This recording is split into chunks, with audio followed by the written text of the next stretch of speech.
Всяка нощ, точно в 3:17, жители на малък панелен блок чуват почукване. Не по вратата, а отвътре, от стените. Хората мислели, че е тръба или асансьор, докато един мъж не започнал да записва. На записа се чува ритъм.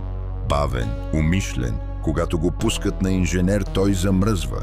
Защото ритъмът не е случайен. Това е морзов код. Съобщението гласи: "Тук съм". Полицията проверява сградата. Няма скрити помещения, няма кухини, няма човек. Но почукването не спира. И ето най-страшната част. Блокът е построен върху старо военно укритие от студената война. Зазидано, без официални чертежи.